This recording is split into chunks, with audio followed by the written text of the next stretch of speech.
you see defensively for? We went out and made the corrections today at practice. We played solid defense, but it wasn't good enough. How have the adjustments been under Coach Steele? Do you guys feel very, very comfortable in it to where you're not even thinking when you're out there on the field now, here in week 3, week 4? Oh, yeah, he thinks about us a lot. He makes it real simple to where we don't even have to think when we play. We just play fast. And, we go out and correct it. We don't have much to correct, but it's still the little things that matter. I know you probably had to watch the game mostly from the sidelines last year against LSU, but what makes Leonard Fournette just so darn good? Every running back in the SEC is good to us. It just comes down to us playing good defense. It depends on how we play to see, however they play it. But he did something last year against Auburn that not many running backs did. What were you thinking on the sideline during that game? I was just watching, like you said. I ain't realized nothing. I wish I could have done more, but that was last year. This new year. Deshaun Davis says that he's had that game, and a lot of people have had that game circled on the calendar, trying to get some redemption. Is that right? Do you guys feel like that's a game to get some redemption? Well, yeah, we didn't play well there last year. We for sure got to get that W this week. So of course we're ready for it.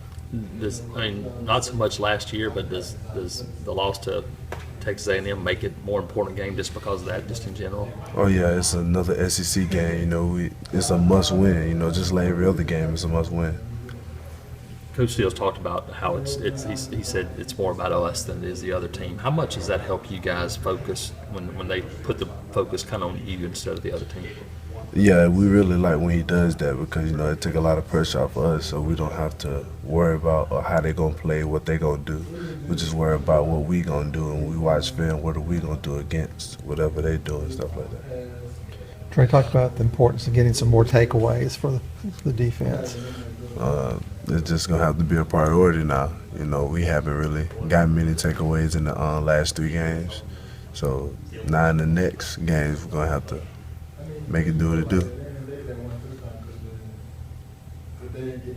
How much of a difference do you think that would have made last night? Like that one loose ball that was on the ground, if you guys just fall on it at that point in the game? College football is a game of momentum.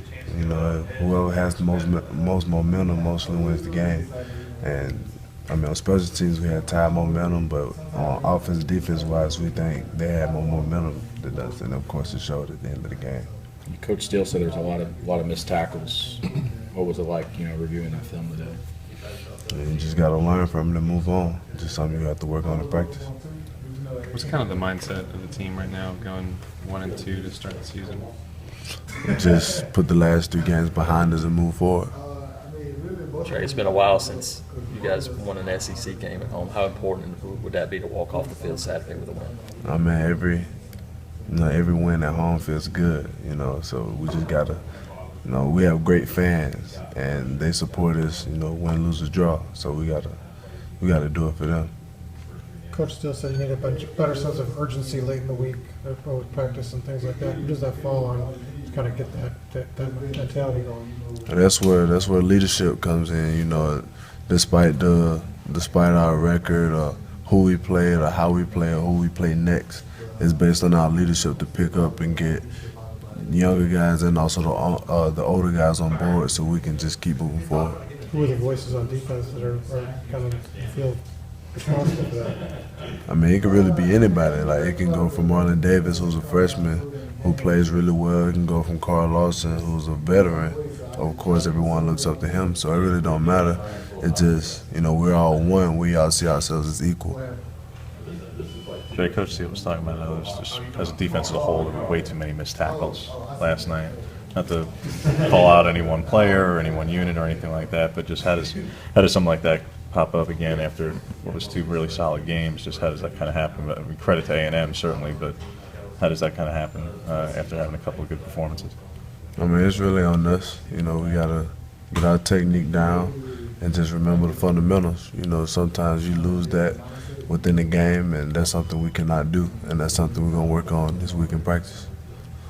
Fans will look at that and say almost like, it's hard to keep a positive mindset in that sense for the defense because you're doing everything you can, you're doing it almost perfect, and you're just not able to capitalize, and they end up finally breaking through. It's just how you're able to stay positive in that spot. Well, as a defense, we have to control whatever we can control. You know, we can't really control anything that goes on with the offense. All we can do is support them, and we're going to support them whether they play good or not, because we're all the Auburn Tigers. We're not the Auburn defense and the Auburn offense.